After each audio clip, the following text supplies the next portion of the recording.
Thank you, Eugene. I don't want to have to follow him. I can't tell you how delighted I am to welcome you to Georgia State University College of Law, Atlanta, and to the 6th Annual National HBCU Pre-Law Summit and Law Expo 2019. I'm going to ask that you indulge me in that I'm going to brag about Georgia State a little bit more, try not to cover the same things that Eugene just did.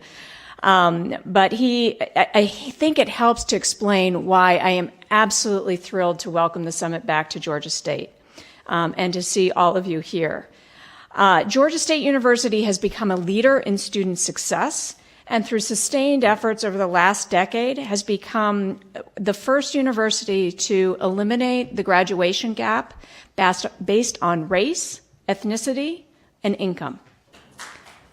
Yeah, it really deserves that applause. There were people who said it could not be done. When our colleagues who have been leading this have gone to other institutions to talk about it, they said they were lying.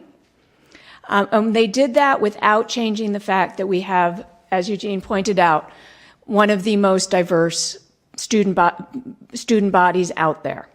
I take great pride of being at an institution that has put their investment in all of its students.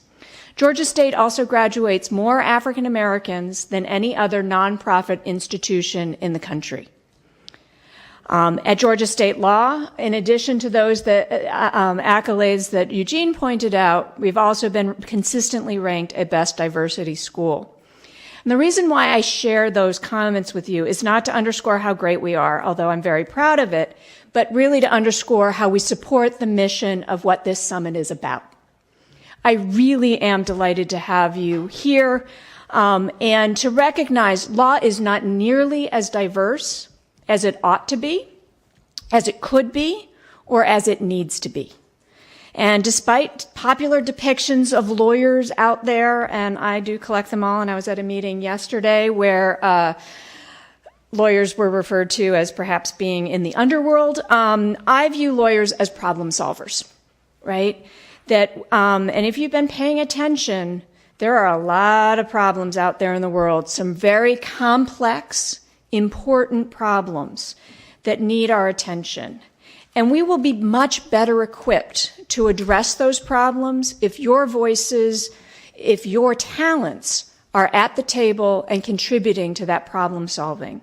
We know from evidence that diverse groups do just a better job of it.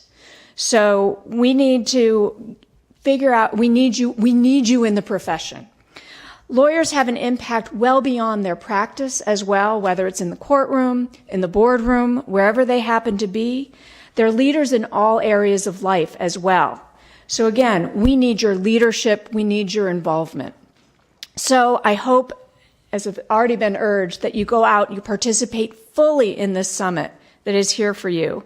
I hope that you're going to be inspired by the speakers and their paths as you listen to them, that you're going to connect with and support each other on this journey, and that as you begin to envision your place in the law. And finally, I hope that I'm going to get a chance to talk to you. I will be around, and also I will be at our table tomorrow, but I also hope that I'm going to be welcome you as colleagues in the practice of law sometime in the not too distant future. So thank you very much. We're so glad that you are here.